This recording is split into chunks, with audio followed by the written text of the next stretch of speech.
This is the Final Round Podcast, coming to you live from the FingerLakes1.com studios in downtown Seneca Falls, New York. And now your host, Chris Marquardt. Good afternoon, good evening. Welcome to this edition of the Final Round Drag Racing Podcast, episode number 31, coming to you here from the North Park building here at Academy Square. We've got Jud Phillips joining us on the line to talk a little bit about what he's got in store for the 2018 racing season, which is going to be fun. He's going to be running with the Western New York Super Rod Association. And a guy that's very excited to hear that news, one Jason Oldfield, who's joining us here in studio. Again, Chris? We're doing okay. Fresh off of our trip to the Empire Dragway Banquet, no less. It was a fun time for sure. I would say another good banquet. I think it went off without a hitch. I don't remember hearing of any catastrophes. There wasn't anybody that stumbled terribly while accepting their awards. So, yeah, it was a good night. There's a couple people that were very nervous about that, though. Oh, there was. A lot of discussion about making sure that they don't take a spill on the way up there to get their trophies. I was real happy, self-indulgent for a moment. I was real happy with how the final production came out. I was as well. The way things worked this year. Having those extra cameras and a little bit more time to set up and plan was pretty darn nice. Get the second microphone up there so people could hear from home really well, and yeah, it worked out great. So long as they stayed at the microphone, we were good. Right. Yeah, it was. I will say it was a little confusing. I don't know what we do next year. Maybe to make it even better. Maybe it's a wireless mic. We certainly need to probably improve the lighting if we're going to be stuck in the same spot. I've got floodlights we can bring. We can light that place up like dawn. Well, I would say, and I shouldn't be saying this because obviously it's part of my everyday job for Banner Engineering. We sell LED work lights, so having a lack of light is not a really good excuse, quite frankly. So, yeah, we'll get that fixed for next year. But, yeah, overall, I was real happy with the production. Happy with it. And I haven't heard anything from Jerry. And more importantly, I haven't heard anything from Clara. So those are the main people that were happy. And Patrick hadn't said that it was awful either. So I was pretty content front to back with what we got there. And going forward, a few more things we can twist and turn. The big thing is trying to, with the wireless side of things, is if Patrick keeps wireless on his head with a microphone tapped in right here, right, and he turns the ball over to somebody else to do an acceptance speech or another presentation, we can't hear them. But for the most part, I think it's only one or two times where somebody walked away, and I was happy with it. It was good. I think it worked out. I think it was good when we first had it set up, but then I think they ended up they moved the podium, and when they moved the podium, I think that was when the two microphones kind of got separated a little bit, which made it somewhat confusing for people when they were going up and accepting their awards. They didn't know which microphone they should be talking into. I know when I went up, I tried to split the difference. Talk of the space. Right. So it was a little confusing, but like I said, overall it went off well, and I think Jerry and Clara were happy to have us out again. And I know I talked to a few people during the week. I got comments from people saying that, hey, it was good, and they could hear people, and which is good. So looking forward to doing it again next year. We've got the opportunity. We just need to go, right? Yeah, and hopefully next year... There's no illnesses that rip through the houses. Right. I would say hopefully next year we can have Jud Phillips coming out accepting one of his awards for being one of the best Western New York Super Rod Association racers of the year. So Jud is joining us on the line, planning on running the gamut of Western New York Super Rod Association events to be held primarily at Empire Dragway, some other events in the work as well at this point, right? Yeah, there's actually one that kind of came up today, and I don't want to, announce it just yet because it's certainly still in the works, but it kind of came out of the blue basically because of the whole Englishtown debacle, I guess I'll call it. With Englishtown no longer, NHRA had already scheduled a Lucas Oil Drag Racing Series event for Englishtown as well as a national event. So now that that's not happening, from what I've heard, NHRA is probably not planning on rescheduling or scheduling a new national event in its place. So that's just an event lost. But they have awarded a Lucas Oil Drag Racing Series event to New Media Dragway in Pennsylvania. And we have talked at length about potentially going to New Media, and we may have an opportunity to get down there in conjunction with the division race. Well, here my fingers were crossed that you were going to be going to Englishtown. I don't think that's happening. However many millions of dollars those guys got, I don't think that's in the West New York Super Rod Association's budget. So, well, Jud's going to be vying for a part of that. Jud, man, welcome to the show. How are you? How are you? Doing good tonight. So we saw some pictures of the hot rod. We'll talk a little bit about that. We saw some highlights about some SIUDRA accolades. We're going to be talking a little bit about that. But first and foremost, I guess the thing that's on everybody's mind is how'd you come across the Western New York Super Rod Association, and how do you plan on making that schedule work? Well, it's going to be a slippery slope. We got a bunch in the mix for this year. We are going to try to run, of course, some of that NHRA Division III stuff. But with IHRA going away, I really can't see bracket racing all the time. I really like the index. Nick Curry approached me about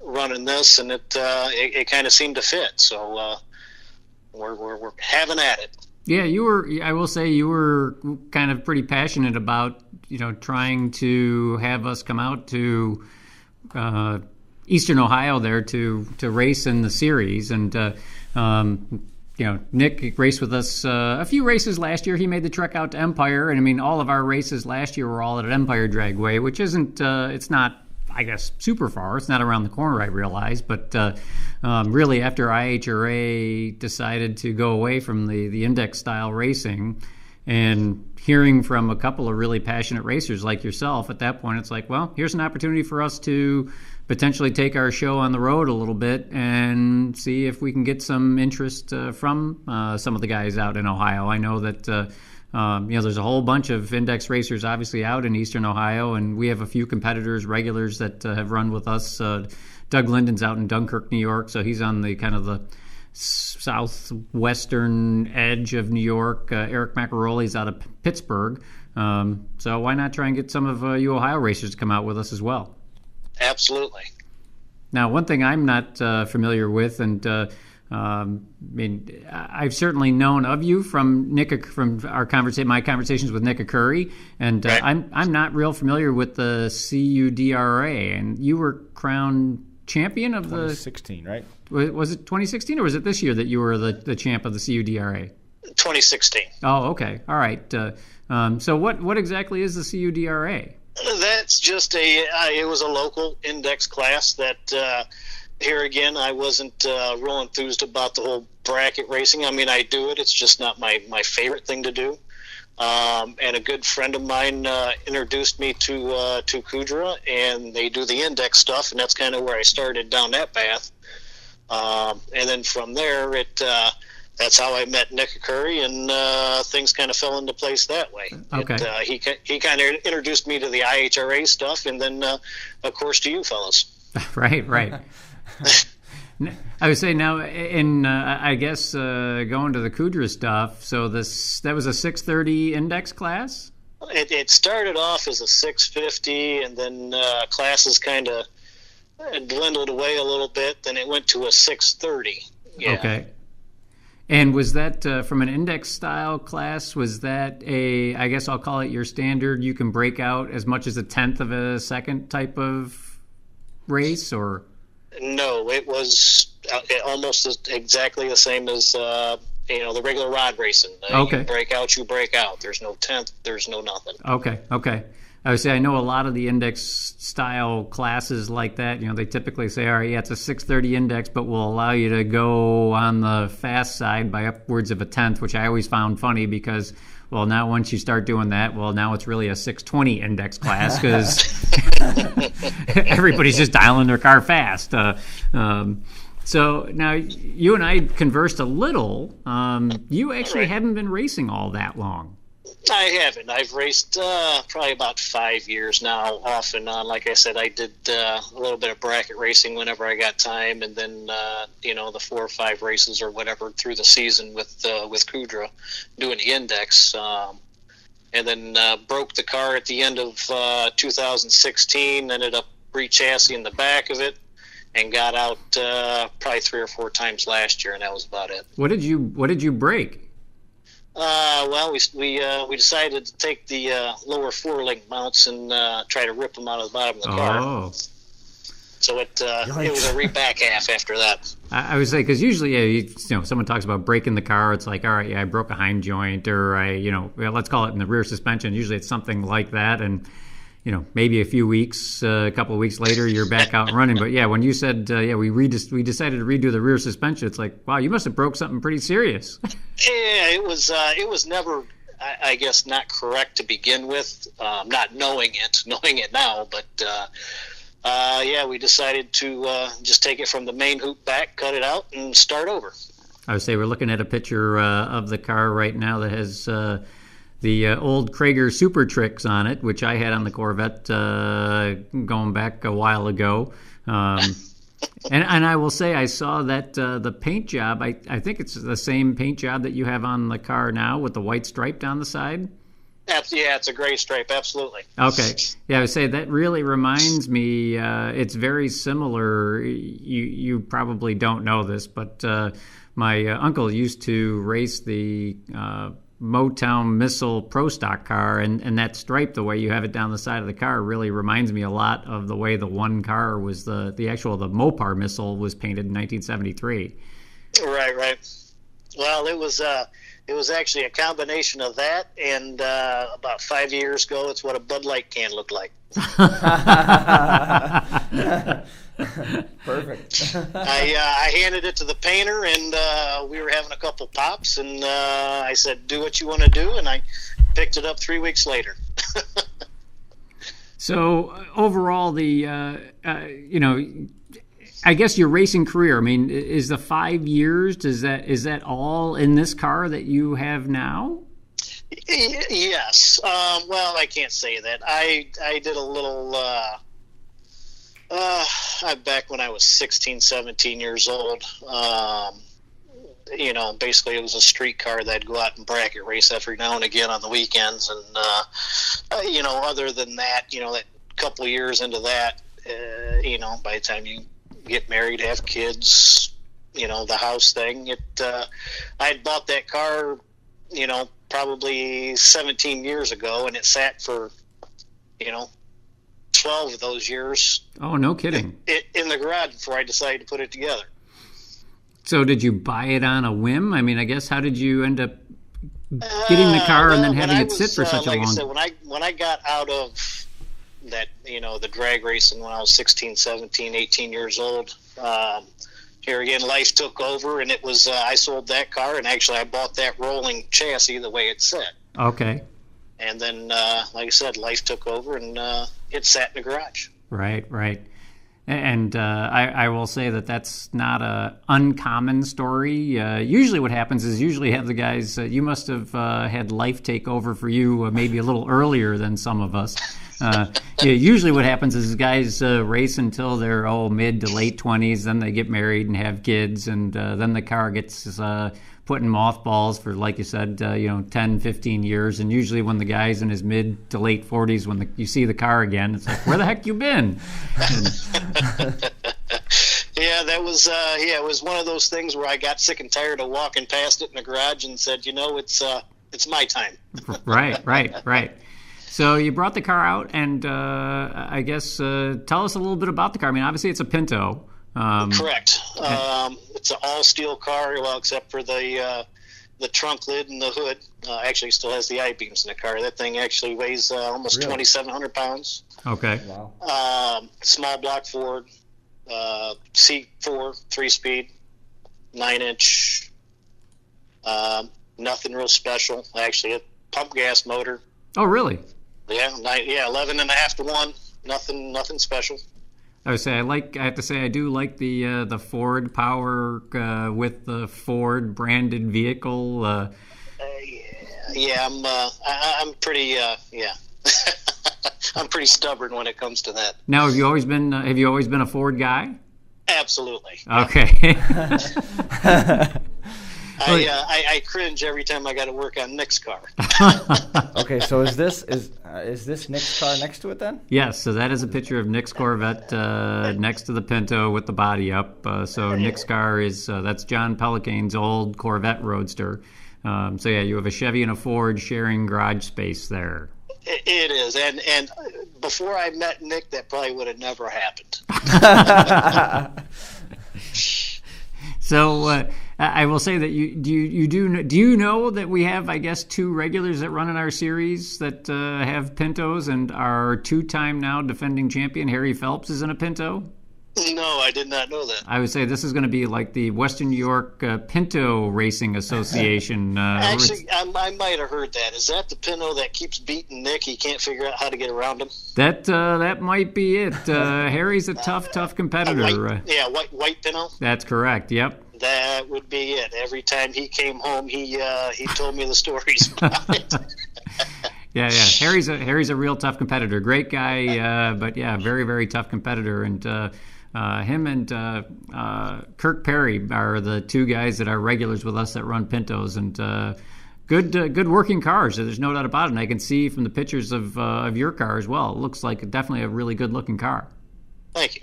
Yeah, and it looks like it works pretty well too. So it does now. It didn't before, but it definitely works. Yeah, 110% better than it did. So when you had the car redone this past year, is that something that you undertook yourself? Oh yeah, right there in the garage, right next to Nick's car. Oh.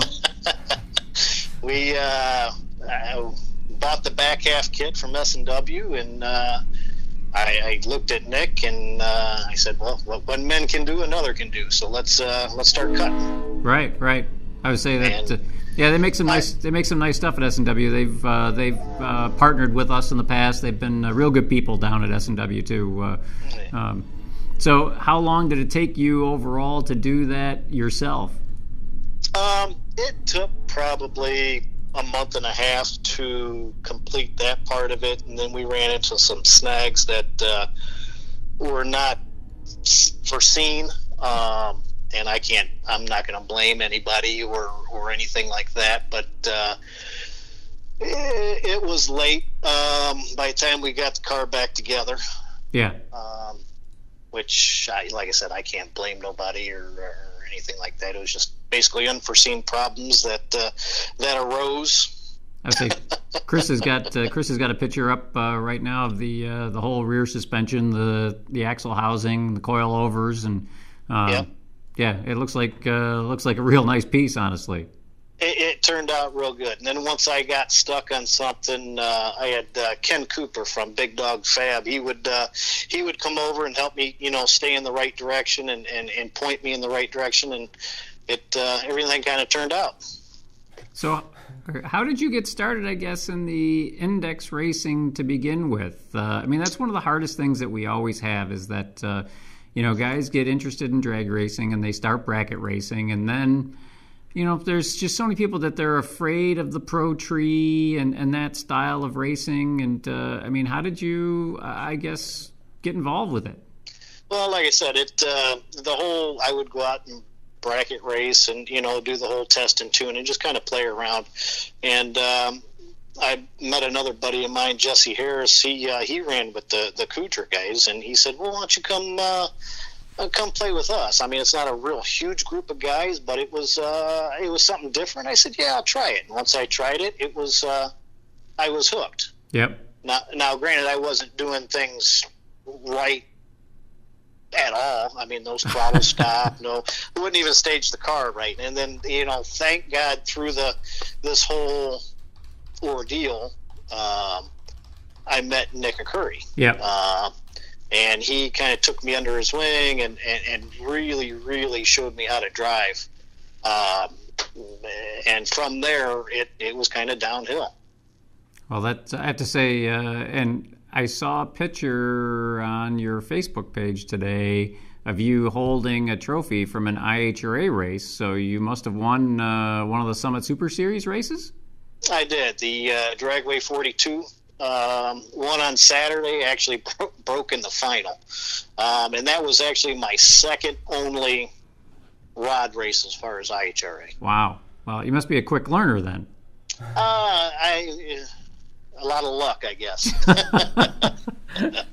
Well, Well, that's certainly great. So, I mean, I'm sure Nick has, Nick has probably shared with you, and I don't know if you followed the Western New York Super Rod Association page, but I mean, you got to be pretty thrilled that we're going to be doing a couple of races out of Dragway 42 then, because that's got to be one of your favorite tracks, I'm guessing. Yeah. Yeah, I do like it. They got a little bit of work to do there, but yes, I definitely like the facility. Now, is that your home track? I'm actually exactly dead middle between Dragway 42 and Norwalk. Okay. I'm 20 minutes from either one. And I guess on let's call it a weekly basis, if you were going to, obviously Dragway 42 has only been open for, well, now a year, right? I mean, last year was really their first year. I mean, I guess where you got to decide where you're going to go to race just to play around. Where are you going? You going to Norwalk? Or you going to Dragway 42? Push comes to shove, I'm probably going to go to 42. Yeah. I would say, I mean, I haven't been to 42 yet. I've heard some really good things about it from some of the guys that race with us that went out there for the SIUDRA race last year, and really they had nothing but good things to say about it. And, just like yourself, I mean, they said they still have some work to do to the facility to, make it, I guess, a full quarter-mile track. But, yeah, overall, like I said, the reviews were pretty darn positive, particularly for the first year of racing there. Yeah, it was, it's got a little bit to go, but they're going to make it a nice facility. So I guess, from your perspective, what do you think the outlook is for us, coming out that way? Have you heard anything from any of the other racers out that way about knowing about our races? We haven't officially released our schedule yet, so the races right. at Dragway 42 are kind of the worst kept secret in drag racing type of thing. It's far and few between.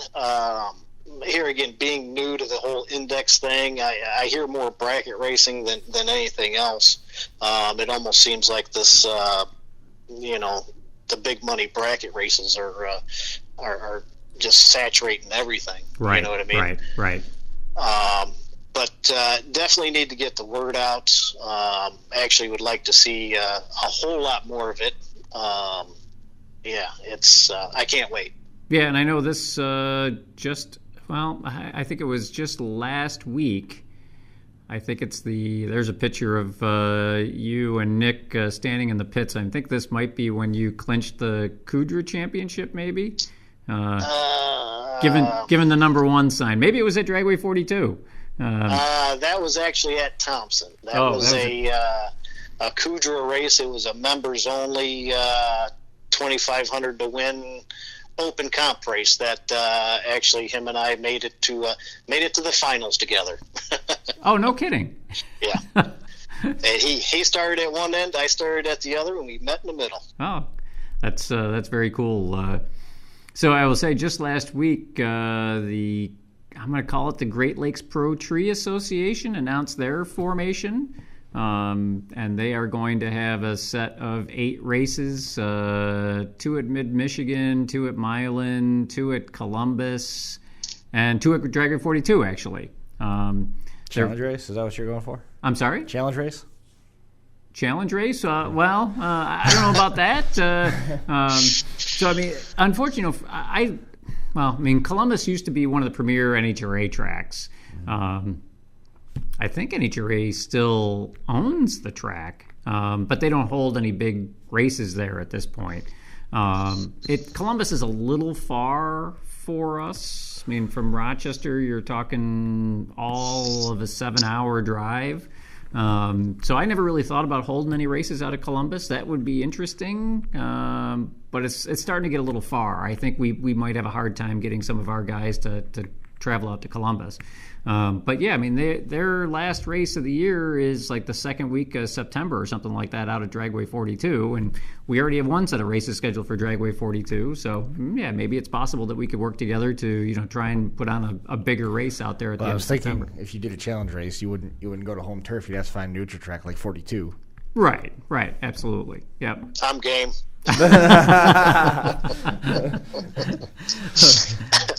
Well, see, and what we got to do is we got to get throw the gauntlet down and basically let everybody know that New York racers are the best. Here we go. Here we go. Go ahead. The best super gas racers in the world. All right. And those Ohio guys are really terrible. Right. Nick Curry, I think, is the worst one ever. And his name's Jason Oldfield. He's Yeah. Wow. It's one of those things that makes it fun, and this is, Rob Keister of the Mid-Atlantic Super Gas Association and I have kind of gone back and forth on doing something like this as well. And, this is just like yourself, Jud, I am, it's not that I will bracket race, but I really like index racing more than anything, and I really like being on the pro tree, and that's what I want to do. And unfortunately, there's we're a minority for the most part. I mean, like I said, there's the big dollar bracket races are everywhere, and I realize why guys like them, because you can have whatever combination you have and you can be competitive with it. But for us to continue, and I think the IHRA announcement this year really should be a pretty good signal to everybody that, we need to try and stick together and make some bigger races here, because if not, we're not going to be able to survive, long term. Right. And I think a lot of guys, they think they have to have, as far as going into an index race, they have to have all the bells and whistles. And I'm here to tell you now, you absolutely don't. My whole car, if I got $8,000 in it, I'm lucky. 2 years ago when we went to Pittsburgh for my first rod race, yep, we didn't have a throttle stop in the car. We were doing it with 5-pound sandbags. That's and there's no doubt that's definitely one way to do it, right? Doing it old school. Yeah, and you don't have to have all the bells and whistles to get out there and compete in rod racing. It's you can do it. Right. Yeah, and I will say that the car that I primarily drive, Phil Harnden's car. It's a tube chassis car. It's a good piece, but it's a low power small block that's in it. I don't run super high mile an hour in it. I'm always one of the lowest speed guys out there. But we can be competitive because we can run the number obviously with the throttle stop, and I can get a light in the car. Am I making it as easy as possible on myself? Not necessarily, but I can be competitive, and I know that you start running against guys that are really high mile an hour. They don't like running me any more than I like running them, because they can't really judge me at the finish line any better than I can judge them. Absolutely. I had people cutting me loose before the mile an hour cone at 42. It was, you see that? It's like, well, what happened? Right. You're so far out there. I mean, I'm, going through at 112 mile an hour, and they're, you're so far out on them, they almost don't know what to do. Right. That's right. Now, have you raced, you've been racing primarily 8th mile or all 8th mile to this point? Since we've re-back half the car, it's only been 8th mile. Yep. Previous, we've done some quarter mile stuff. Okay. All right. Now this car, when you bought it, where did this car come from? That, from what I understand, was an old Chuck Finder's car. Okay. It was around back when I was racing 16, 17 years old, that used to run around at Norwalk. I really liked the car. Well, I liked the body style, and the roller came up for sale at the right price, and I happened to snag it. Gotcha. Now, after you've put a lot of blood, sweat, and tears and money into it, is it where you want it to be for the 2018 season? Are you ready to race essentially at this point? Well, not really. I mean, ideally I would like to put a glide behind the car, or behind the motor. Yeah. Just because we're at that point where we're chewing up C4s left and right. Okay. Got the motor out. It's it's getting revamped a little bit this year, freshened up. It was hurt a little bit last year, but here again, it was late coming into the season, so it was make it work. Right. So between freshening up the motor and breaking C4s all the time, we're good. I would say Chris is showing a picture of a piston. I'm guessing that's what's going in your car this year? That's what's going in this year. The folks over at Wiseco, they treated me right, so it was a good decision. Now, do you do your motors yourself as well? I do. Wow, I would say that's pretty impressive, Jud. I mean, you don't. I have to say that you don't see a lot of guys that do all of the work themselves.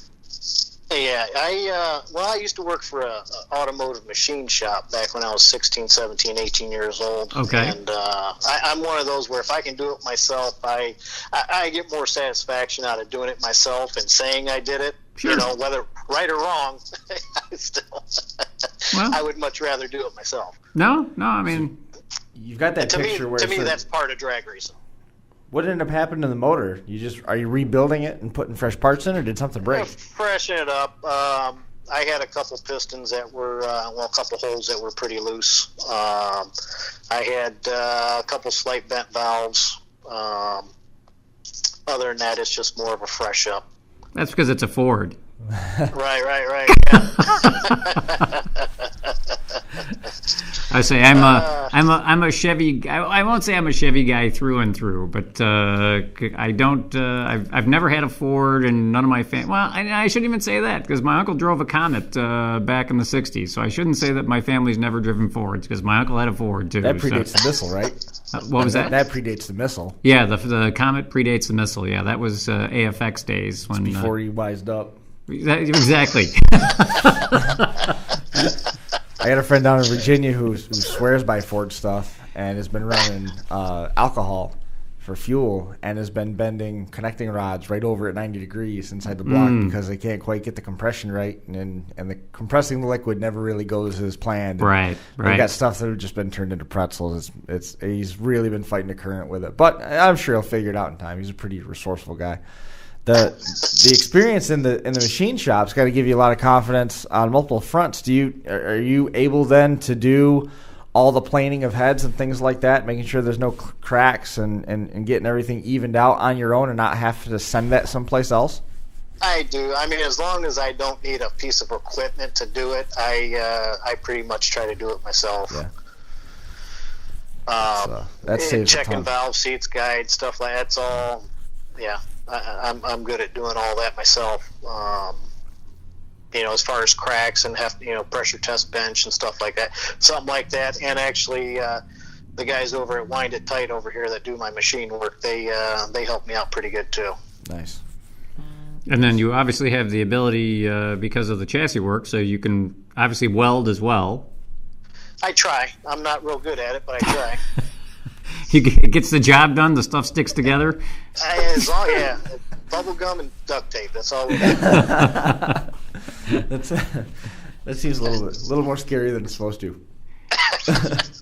Yeah, I have to say, now that I think about it, I'm really curious. I'll have to ask Harry Phelps and Kirk Perry. I think Kirk runs a Ford in his car, but I don't.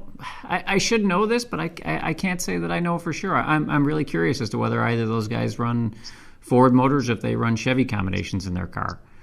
Isn't our area? I mean, I guess it's not unheard of in full, but I just got the sense that this is more Chevy territory for power plants, regardless of what the make and model is. Yeah, I mean, I think that's true really Universally, everywhere. really. Yeah, I mean, it's just in general. The Chevy stuff is just so prevalent and cheap and easy to build that's why most guys do it, right? Mm-hmm.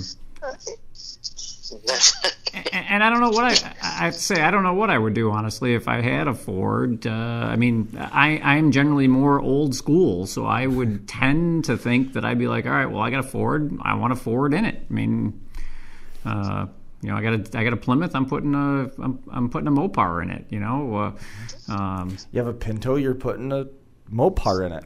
And That's right. Well, I keep threatening Nick I'm going to put a Ford motor in that Corvette. I bet he'd love it. Now, I guess, overall you'd mentioned that, you think you're going to be trying to race some of the NHRA races and IHRA races as well this year? Yes, I guess is a good answer. Here again, the bracket racing. If I have a choice to index race or bracket race, I'm going to lean towards the index. Sure. That's just kind of where I'm at. IHRA kind of put a sore spot on me when they did away with the index stuff at the end of last year. Yep. So that kind of leads me to shy away from that stuff, even bracket racing. But here again, if the money's right and it makes sense, then you got to kind of follow it. Well, yeah, I mean, obviously, you have the race that's going to be taking place at Dragway 42. I forget when that is, but I mean, obviously, you're so close to Dragway 42 that I'm sure you're going to go, right? Because it's in your backyard. Right. Correct. Yeah, and like I said, if it makes sense, it's the overhead of getting there and hotel and stuff like that is just not. I don't have it there, so it makes sense. Yeah, I have to say I'm surprised. I guess I was a little surprised that Dragway 42 decided to do the race with IHRA. I know that Empire, though there's still an IHRA track, opted out of doing the Summit race this year just because they felt like, geez, if we're just going to do a bracket race, we'll really do it on our own. That's the thing that surprises me most, I guess, is the tracks that have decided to continue on and run these events. But Dragway 42, I know, was one of the first tracks to sign up and say, yeah, we're doing it again next year. Right. Well, I think they're looking for a lot of that exposure, Yeah. Now, have you? How many times have you been to Dragway 42? Well, we tested the Wednesday before that IHRA race, and then went that Saturday, and that's been it. Oh, okay. So you're a relative newbie to the track as well, then. So it's not just going to be me out there wondering where the heck I need to go to pick up my time slips. No, but I tell you what, it's really easy to navigate out there. It's pretty wide open. You'll really enjoy it out there. I would say it does look nice. I mean, I will say the facility does look really, really nice, as it should. I mean, it's all brand new. It's really crazy when you think about it, the fact that they literally dozed the entire old facility over and built a brand new facility. Started over. You really just don't, especially for, well, I guess you would call it smaller tracks. You just don't hear that these days. You have Bruton Smith, who's got $8 bazillion. He's building Charlotte, and he's building Vegas and stuff like that. I mean, these palatial places to pull in millions and millions of dollars. But I don't think I don't know what the whole plan was with Dragway 42, but they spent a lot of money building that place. Yep. I know it took a long time too. They had a bunch of issues trying to get that track back open again, and but it's good to see that they are finally back open and things are going pretty well for them. Yeah, like I said, they got a little work to do on the track surface, but they're supposed to address that this spring, and I got high hopes for them. Now, NHRA-wise, you obviously have Norwalk again really in your backyard, and I know Nick has told me that he was going to go to some events early in the season. I'm assuming you're going to be traveling with Nick. Yeah, absolutely. And depending on how I do the first couple of races, will kind of determine how I follow the rest of the Division III class. Right. Yeah, and I will say right now I'm trying to potentially look to see for us if we can potentially maybe kick our season off out in Eastern Ohio there. And I'm certainly open to suggestions. So yourself or Nick or any of the other Ohio guys out there, if you have suggestions, I'm more than willing to listen. One of the problems that we have is that there's not a lot of tracks that race on Saturdays and Sundays. And everybody wants a double race. It's like if they're going to travel someplace, everybody wants a double. But there's not a lot of tracks that I found that race both days, and Dragway 42 is one of the few tracks that seem to do that. Yeah, you're going to get 42, you're going to get Norwalk, that, you know what I mean? If I don't know how their schedule is, but... yeah, I don't think Norwalk probably doesn't want any part of us little guys, I would think. With them, it almost seems like if the money's right, they're doing it. Yeah. Have you tried Thompson or any places like that? I know we looked at Thompson, and what's the other track that's down there? Thompson, and there's one more track that's out in eastern Ohio. Its name is escaping me at the moment, but I think Thompson only runs on Saturdays or Sundays, and the other one that I looked at only runs on Saturdays and Sundays as well. Pittsburgh's the one track that I haven't really looked at in great detail to see, but Pittsburgh's a track, again, that it's not a super easy tow for us. I mean, getting to Dragway 42 is definitely easier than getting to Pittsburgh, but I had a good experience. Last year was our first year that we went to Pittsburgh, and yeah, I mean, like I said, it was a good experience overall, and I wouldn't hesitate to go back there. And I think most of our guys certainly don't have any issue with that track either. So if they wanted to host us, I think we'd be up for it. I would say now I'm actually curious thinking about it. I mean, how long of a tow is it from Pittsburgh to you? It's about 3.5, 4 hours. Okay, so I mean that's similar to kind of what we were looking at as well. So in the realm of possibilities. Yeah, it's actually a long. Yeah, it's the tow out to you guys is going to be the dreadful one. Well, think about how great it's going to be once you get there, and how much fun we're going to have. What I'm figuring is that you're going to have some guys like yourself and Nick that are going to do pretty well out of Dragway 42 and be like, yeah, you know what? We have to go out to Empire. We have to. Yeah, it's on. Right. Got to take that New York money, right? That's right. Now, I guess plan-wise, let's say going into the future, are you thinking you're going to stick with the Pinto, or I mean, I know a lot of guys, when they get going like this, they immediately start thinking about, all right, what do I want to do next? And it's like, yeah, top sportsman is my ultimate goal, or... For right now, I really enjoy the car. Yeah. Especially with reback halving it last year. I think now I'm at that level where I'm just now... I'm scratching the surface this year, obtaining sponsors and stuff like that. So I think we're going to stay in it for a while. I really enjoy it. I would say that's it is fun racing, and the more you get out there, the more you get to know the guys, and honestly, you're going to probably end up finding yourself saying, maybe you get to the point where you're like, yeah, you know what, I got to go faster. I have this need for speed. I guess for myself, not that I wouldn't want to go faster, but I really enjoy racing with the guys that I race with. And I figured out a long time ago that I'm really only out there to have fun. And if I'm enjoying myself, why do I need to go spend $1 bazillion to upgrade my car to, say I'm running 6.0s in the quarter or whatever else it is, right? It's just, right. It's just more money, more headaches. I mean, that was one of the things I've always been a big proponent of. We should do things like get rid of throttle stops in the index classes, basically to reduce cost, because now you don't have to build cars that run 990 at 750 or 990 at 165, 170 miles an hour. But I know I'm in the minority. Stop speaking that heresy. Oh, I'm in the minority. People hate me. I get hate mail all the time. Today's no different. Please tell that guy to shut up. We hate him. That's like I said, I'm just an old school guy. I just remember the way it used to be, cars leaving on the back bumper, and like you said, it was really an inexpensive grassroots style class to be able to race, and you can still do it, like you have said this evening.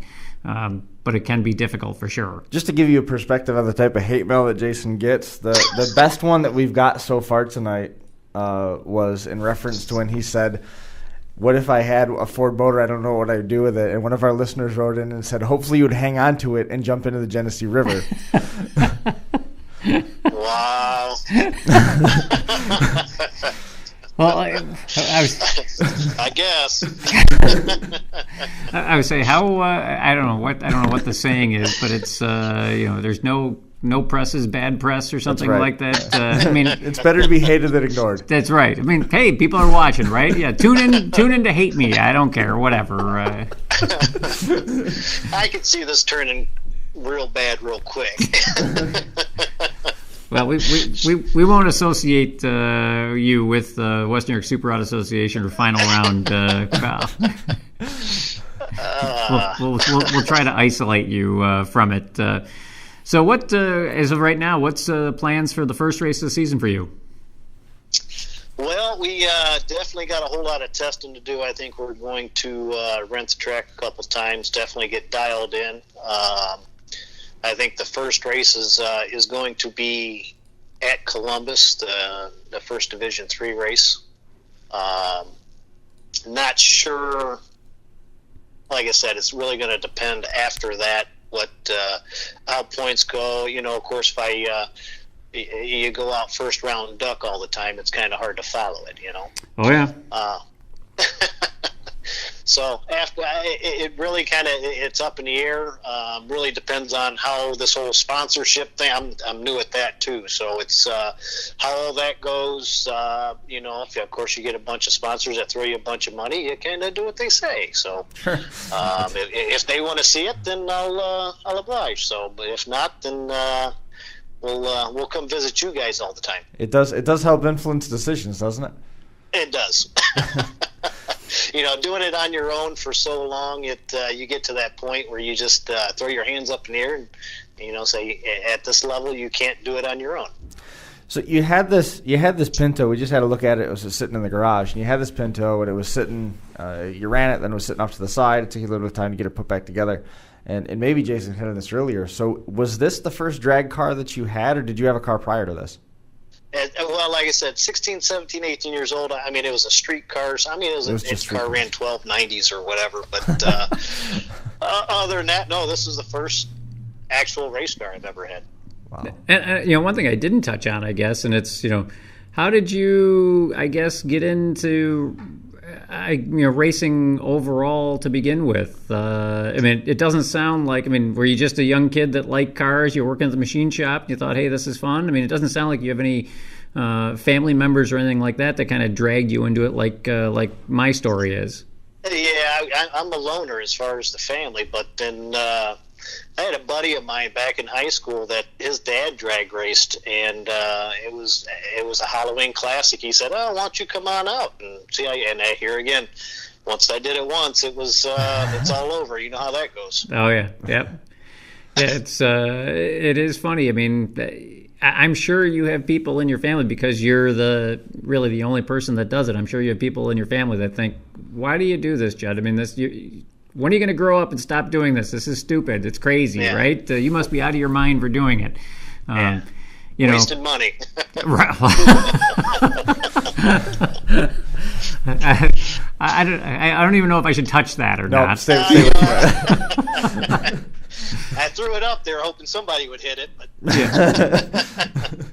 Yeah, it's certainly, there's no doubt that at the level that we're doing it. Well, I don't know. I mean, I guess some of these guys do it for a living. So I guess some guys have figured out how to make a living doing it, but 99.999% of the guys that are out there doing it aren't doing it and making money. They're doing it because they love to drag race. And absolutely. Not doing it because they like to make money. They do it because they like to spend it. Right. That's right. I'm sure it's the same pun regardless, or the same saying regardless of the motorsport. But it's like, how do you turn $1 billion into $1 million? Oh, you go drag racing, right?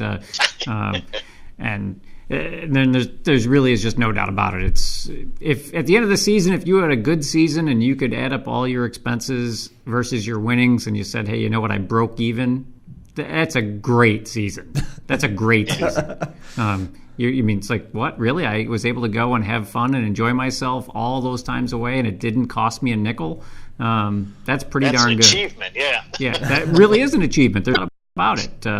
And I realize that's why a lot of the guys like to chase the high-dollar bracket races, because that's the allure, right? All I need to do is win one of these races, and I pay for my racing operation for the year. But that's like chasing the lottery. You know what I mean? Oh, absolutely. Yeah, absolutely. I've had how many $1 tickets do you buy? You figure it out. It's funny because my brother likes to go to the casino, and all I ever hear about from him is the wins, and it's like, man, you should be like really wealthy for all the times you go to the casino and all the wins you've had. But yes, I know to win the $2,000, he had to spend $10,000. And yeah, that's the problem with drag racing. That is drag racing to the letter. Oh, there's no doubt. Yeah, there's no doubt. It is really, there's so many good guys out there. And then you start talking about these high-dollar bracket races, especially when you start talking about eighth-mile racing. It's so ridiculously tight. You just don't get guys that go out and, let's call it dominate, if you will, at that level. It just doesn't happen generally. Usually what happens at a big dollar bracket race, if you have one guy that wins a couple days out of a 4 or 5 day race, that's huge news. It's like, We've joked a bunch of times about how awful it would be if God forbid, something happened to Jason and his wife sold all the equipment for what he told her he paid for it. Just the cringeworthy moment of... And I'm not the only one that tells my wife lies like that, because I've heard that many, many times. Well, not only that, I mean, you get into these big money bracket races, and it's, it's in back of everybody's mind who's doing what, and is it really trustworthy? And there's a lot of that out there. Yeah, and I will say that once you raise the stakes, now you raise the chances that somebody's not necessarily going to be trustworthy anymore. And it's not widely talked about, but everybody's thinking it. You might as well, you know what I mean? Oh, yeah, absolutely. Like I said, I mean, I look at my kids, right? I mean, to my kids, $1,000 is a ton of money, and for them, it's like, geez, I wonder if I could possibly cheat to win $1,000, because to them, it's so much money. I mean, for myself, it's like to go out and win $1,000 and cheat, and it's like, yeah, it's not even something I would think about. It's like, man, that's. Now you start talking about, okay, it's $100 million. Oh, well, $100 million. Yeah, well, now you're talking about life-changing money, right? Now, maybe I could be convinced to, do some things that wouldn't be to the letter of the law, right? And somewhere in there between 1,000 and 100 million is my threshold. I don't know where it is exactly, but people have different thresholds for what it is, and I know, granted, regardless, I wouldn't feel proud of myself. That's for sure. But, $100 million, you don't have to feel anything. That's right. I mean, $100 million, I win one race and I'm done. And you'll never see me again. But, there are definitely people out there that are pushing the limits. Well, and that spoils it for everybody else, I guess, is where I was going with it. I agree with that. It almost makes it no longer fun. Right. Yep. Right. Yeah, and Chris knows this firsthand because Chris actually is president of a local. Wait, president? I don't know what race director. What do you want to call it? Go on. I want to see where this is going. Owner. So I'm going to call it president of a local RC racing series. And, he's already had multiple instances where he's had to call guys out, basically saying, hey, look, this stuff here that you're doing, this ain't cool. And you're talking about guys that are, and Chris has even said this before, they're toys, guys. We're playing with toys, for God's sakes. And it's like the guys take it so seriously to win. And, you're talking about a $20 entry and a $50 main prize. No, there's no prize. It's a plaque. Oh, a plaque. They're racing for a plaque. All the money's at the end of the year. All the money's for points. There's not even a payout. And it's a toy. That just really blows my mind. I mean, so I'm sure that there are guys out there, but yeah, we're a good bunch of guys, certainly in the Western Super Rod Association, and guess I wouldn't bet on my children's lives that there's nobody out there not doing anything underhanded. But for the most part, I'd be really, really surprised if any of our guys did that. We're all basically out there to have fun, and I don't necessarily know that we're like the Gasser Racing Series where we're a picnic, a barbecue, or a drag race broke out. But you need to run side by side with them more. They do like to have fun for sure, but yeah, we do too. And Saturday nights, between Saturday and Sunday, or even Friday nights when we get to the track early, Friday nights hanging out at the track, we'll break the Red Stag out and have ourselves a couple of cocktails and tell some stories. And the worst are I don't know, Judd, do you know the McMillans? Do you know Corinne McMillan? I've heard that. Here again, I don't know a whole lot of people, so it's tough for me, but I've heard that name. Yeah, so Corinne and Brian McMillan, they're out of the Toronto area, but they run a lot of Division III races. So yeah, when you go to Norwalk, the division race, I'm sure they'll be there. Beautiful pink, I'm going to say 67, I think maybe Camaro. But yeah, really beautiful car. And it says McMillan and wife on the side. And Brian is a really bad influence. So when you see him at the points race, I'm going to warn you right now, turn around and run if you don't want to feel terrible the next day. Is that by design? Oh, great people though. Great people. Really, really fun to hang around. And yeah, you're gonna enjoy getting out certainly and meeting a whole lot of people. That's for sure. And I know that I certainly look forward to having you out at the races. And hopefully, like I said, you can spread the word about us coming out to Dragway 42. And I hope that we can put it together at least one more race on the road out by you guys. And again, really try to entice you guys to come back out to New York and spend a couple of weekends with us out here. Well, I think that that's probably going to be a plan. The real quick before we go, we're coming right up to the top of the hour. Appreciate you hanging out with us here for the duration of this edition of the Final Round. You said you were getting a little bit better at recruiting some sponsors. Did you want to make mention of those guys or any of the folks that help you out before we go? Yeah, last year here late in the season, I had Steve Ali over at Extreme Performance. He really stepped up and helped me out. I got my mother-in-law's store, Max Food Center. Actually, it's right down the street from Dragway 42. Anything you need from as far as food-wise, are right down the road. I got North Coast Equipment, the place I work for. He helps me out quite a bit also. Awesome. Now, what is North Coast Equipment? What do those guys do? All of your automotive equipment: lifts, tire changers, wheel balancers, brake nice. lays. You name it, we got it. Certainly stuff that any car enthusiast would definitely like to have in their garage. May not be able to justify, but would probably like to have in their garage, right? Well, you like to think so, especially when you're crawling around on your back wondering why you're doing it. Right. I was going to say, I saw one picture that Chris had up was the Pinto on a lift. I'm assuming that hopefully that was a lift that was provided by North Coast. It was. That was actually at Steve's shop, actually on the alignment rack. Oh, okay. All right, good. So must be following along. Yeah, exactly. Good. Yeah. Good deal. Well, Jud, man, for sure, appreciate you coming on and hanging out with us for a little while. If anything changes or you look to add anything to the schedule for this coming year, be sure to let us know and keep in touch as we get closer to the year. And when it comes to the race season, the weather breaks a little bit. Look forward to seeing you at the track. Awesome. Looking forward to keeping in touch with you guys. Sounds good, Jud, man. We appreciate you coming on. Is there anything that we might have missed? No, I think we covered everything.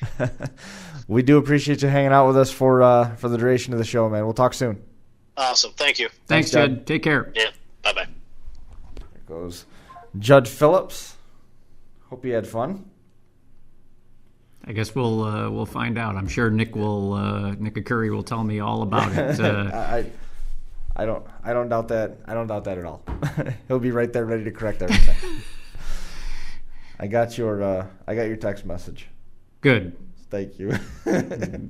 I realized it once we get going. Yeah, fixed. I saw it. I saw the correction. I guess I'll say that. So perfect. Yeah, actually, and I was surprised. Actually, I looked down at my phone just a few minutes ago, and